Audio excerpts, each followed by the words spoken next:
One India house at நேயர்கள் அனைவருக்கும் மறுநோட வணக்கம். இந்தியா வர்சஸ் இங்கிலாந்து கிட்டே நடந்து முடிஞ்ச செமிஃபைனலில் ஒரு ரிடம்ஷன் எடுத்தாச்சு. ஓகே, ஆஸ்திரேலியாவுக்கு எதிராக ஒரு ரிடம்ஷன், அது போக வந்து பார்த்தீங்கன்னா இங்கிலாந்துக்கு எதிராக ஒரு ரிடம்ஷன். ஒட்டுமொத்தமாக இப்போ இந்தியா மூவ்ஸ் டு ஃபைனல் இந்த T20 வேர்ல்ட் கப் 2024. ஓகே, இதிலலாம் வந்து என்ன இப்போ முக்கியமாக சொல்லணும் அப்படி பார்த்தீங்கன்னா, ஒரு விஷயம், ரோஹித் சர்மா இந்த ஒரு மனுஷனை பற்றி பேசி ஆகணும்.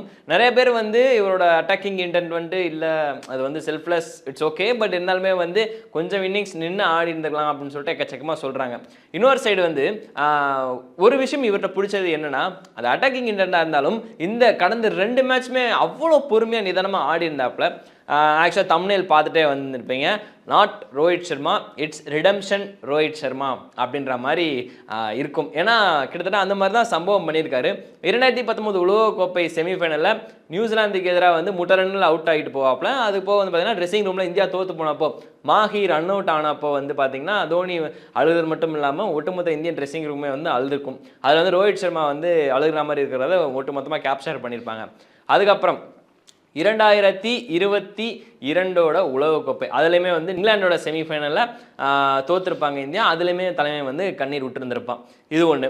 அடுத்து 2023 உலகக்கோப்பை ஃபைனல் அகெயின்ஸ்ட் ஆஸ்திரேலியா 42 ரன்கள் அடித்த நிலமையில வந்து இன்னொரு ஷாட்டுக்கு ட்ரை பண்ணுவார் மேக்ஸி பாலில். அது வந்து டிராவிஸ் ஹெட்டுக்கு வந்து ஒரு பேக் ரன்னிங்கில் ஒரு நல்ல கேட்சாக அமையும். ஸோ அந்த இடத்துல வந்து உலகக்கோப்பை தோற்றதுக்கப்புறம் அங்கேயும் ரோஹித் சர்மாவோட கண்ணீரை பார்த்துருப்போம். இதுக்கு எல்லாத்துக்குமே வந்து சொல்லி வச்சா மாதிரி வரிசையாக பதிலடி கொடுத்துருக்காருன்னு தான் சொல்லி ஆகணும். நியூசிலாந்தோட வந்து நமக்கு மேட்ச் அமையல, ஸோ அது வந்து ஒன்றும் பண்ண முடியாது. இருந்தாலுமே வந்து 2023 உலகக்கோப்பையில் வந்து நியூசிலாந்துக்கு எதிராக ஒரு தரமான ஒரு ஆட்டம் ஆடி இருந்தாப்புல. அந்த இடத்துல வந்து விராட் கோலியோட 50வது 100 அப்படின்னு சொல்லிட்டு நம்ம அந்த ஹிஸ்டாரிக் 100 பார்த்தோம். அது ஒரு பக்கம் இருந்தாலும் அதுக்கு முன்னாடி ரோஹித் சர்மாவோட தடாலடி அது வந்து நடந்தது, அதுக்கு ஒரு சின்ன ரிடம்ஷன். அது போக வந்து பார்த்தீங்கன்னா ஆஸ்திரேலியாவுக்கு எதிராக வந்து பார்த்தீங்கன்னா 2023 உலகக்கோப்பை ஃபைனலில் இந்தியா வந்து தோற்று போயிருப்பாங்க ஆஸ்திரேலியாவுக்கு எதிராக. தரமான சம்பவம். ஆக்சுவலாக வந்து எப்படி சொல்கிறது, நான் வச்ச பேர் கரெக்டுன்னு தான் தோணுது. It's not Rohit Sharma, it's redemption Sharma. ஏன்னா அப்படி ஒரு தரமான ஒரு சம்பவம் பண்ணியிருக்கிறாரு. ஒவ்வொரு இடத்துக்குமே வந்து ஒவ்வொரு ரிடம்ஷன் வாங்கியிருக்கிறாரு. இது போக இப்போ நேற்று நடந்த மேட்ச்சுக்கு 2022 செமிஃபைனலில் வந்து பார்த்தீங்கன்னா இந்தியா தோற்றுருப்பாங்க. அதுக்கு ஒரு தரமான ஒரு ரிடம்ஷனாக வந்து மனுஷன் 57 ரன்கள் அகெயின்ஸ்ட் அந்த டீம் கூட தான் ஆடிருப்பாப்புல, அந்த டீமுக்கு எதிராக ஆடிருப்பாப்புல. ஸோ அதில் வந்து ஒரு தரமான 57. ஸோ இதுவுமே ஒரு ரிடம்ஷன் கணக்கு தான். ஸோ ரோஹித் சர்மா அப்படின்னு எடுத்துக்கிட்டாலே விராட் கோலி வந்து பார்த்துட்டு சொல்லிட்டு செஞ்சிடுவார்.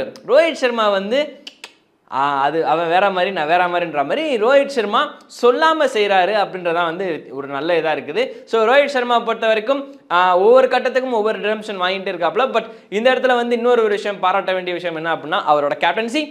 முக்கியமாக வந்து 2023 உலகக்கோப்பையில் குல்தீப் யாதவ் போடும்போது வந்து பார்த்தீங்கன்னா அந்த இடத்துல ஸ்லிப் இருக்காது, பட் நேற்று மேட்ச்சில் வந்து ஸ்லிப் இருந்தது. ஸோ கற்றுக்கிட்ட தப்புலேருந்து ஒரு சின்ன மிஸ்டேக் மாதிரி அவர்கிட்ட ரிட்டன் ஒரு ரீக்ரியேட் பண்ணியிருக்காரா அப்படின்றது தெரில. அந்த இடத்துல வந்து நல்லா இருந்தது பார்க்குறதுக்கு. அது போக பவுலிங் சர்க்குலேஷனாக இருக்கட்டும், இல்லை பவுலிங் ரொட்டேஷனாக இருக்கட்டும், எல்லாமே வந்து தாறுமாறு தக்காளி சோறுன்னு சொல்கிற மாதிரி எல்லாமே சூப்பராக பண்ணியிருந்துருக்காப்புல இந்த T20 உலகக்கோப்பையில். இன்னொரு ஒரு விஷயம் இப்போ தான் ஸ்ட்ரைக் ஆகுது. என்ன அப்படின்னா, ரோஹித் சர்மா வந்து டீம் ஸ்குவாட் செலெக்ஷன் அனௌன்ஸ்மெண்ட் விட்டதுக்கப்புறம் ஒரு ப்ரெஸ் மீட்டில் 4 ஸ்பின்னர்கள் நாங்கள் எடுத்துகிட்டு போகிறோம், அதுக்கான காரணத்தை நான் இப்போ சொல்ல மாட்டேன் அப்படின்னு சொல்லிட்டு அப்போ சொல்லிட்டாரு. ப்ரெஸ்ஸில் எல்லாருமே வந்து என்ன இந்த மனுஷன் எப்படி சொல்லிட்டாரு அப்படின்னு சொல்லிட்டு லைட்டாக சிரிச்சாங்க. அதுக்கு தரமான ஒரு சம்பவமாக இப்போது அவர் எடுத்துகிட்டு போன ஸ்பின்னர்கள் தான் வந்து அப்பேற்பட்ட ஒரு பவுலிங், அப்பேற்பட்ட ஒரு பெர்ஃபார்மன்ஸ் பண்ணிட்டு இருக்கிறாங்க. யூசி சகலுக்கு நான் வாய்ப்பு கிடைக்கல, பட் இதுக்கப்புறம் கிடைக்கிறதுக்கு சான்ஸே கிடையாது, ஏன்னா டேரெக்டாக ஃபைனல். ஸோ அப்பேற்பட்ட ஒரு பிக் ஸ்டேஜுக்கு வந்து இவ்வளோ பெரிய சேஞ்சஸ் பண்ணுவாங்கன்னா சத்தியமாக இந்தியா பண்ண மாட்டாங்க. ஸோ குல்தீப் யாதவாக இருக்கட்டும், அக்ஷர் பட்டேலாக இருக்கட்டும், ரவீந்திர ஜடேஜாவாக இருக்கட்டும், கொடுக்கப்பட்ட ஓவர்களில் ரவீந்திர ஜடேஜா போட்டிருக்காரு. ஸோ ஜடேஜாவுமே சொல்லியிருந்தாரு, இந்த உலகக்கோப்பையில் நான் பெருசாக பண்ணேன்னு நினைக்கிறேன், எனக்கு பதில் வேற ஒரு பிளேயர் எடுத்திருந்தாலும் எனக்கு பெரிய ஆட்சேபனை இல்லை அப்படின்னு சொல்லி மனசையும் கண்களையும் வந்து ஜடேஜா கலங்க வச்சிட்டாரு அப்படின்னு தான் சொல்லி ஆகணும். பட் இருந்தாலும் பிளேயர்கள் அவர் பேக் பண்ணுறாரு, பிளேயர்கள் மேலே வைக்கிற நம்பிக்கையை வந்து அவர் முழுக்க வைக்கிறாருன்னு ஒரு விஷயம். இன்னொன்று, விராட் கோலியை பற்றி ஒரு விஷயம் கேட்டிருக்கிறாங்க. விராட் கோலியை நீங்கள் எப்பவும் பேக் பண்ணுவீங்களா அப்படின்னு.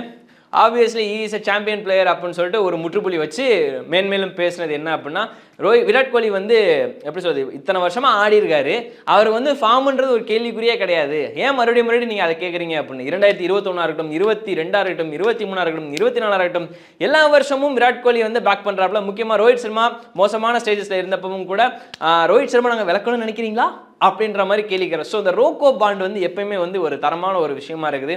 இன்டர்நேஷனல் கிரிக்கெட்டில் ஃப்ரான்ச்சைஸ் கிரிக்கெட்டில் என்னன்னா வந்து அவங்களோட ஃபேன்ஸ் வந்து இப்படி போட்டி போட்டாலும், பட் இன்டர்நேஷனல் அப்படின்னாலே வந்து கண்டிப்பாக ரோஹித் சர்மா விராட் கோலி 2 பேரும் ஒன்று சேர்ந்து இது பண்ணுறாங்க அப்படின்றதான் வந்து ஒரு சூப்பரான விஷயமா இருக்குது. ஸோ இந்த வீடியோவில் ரிடம்ஷன் ரோஹித் சர்மா இதுக்கு முன்னாடி பண்ணதை வந்து அது போக வந்து பார்த்தீங்கன்னா இந்த வருஷம் ரிடம்ஷன் எல்லாமே இது பண்ணிட்டு இருந்தோம். ஸோ இதுக்கப்புறம் வந்து அடுத்தடுத்த வீடியோக்களில் முக்கியமாக final India vs South Africa கிடையே நடக்க போகுது. அந்த வீடியோ அனாலிசிஸ் வந்து அது மறக்காம பார்த்துருங்க. வேற ஒரு வீடியோவில் இருந்து அருண் உங்களை சந்திக்கிறேன். நன்றில் தென் வணக்கம்.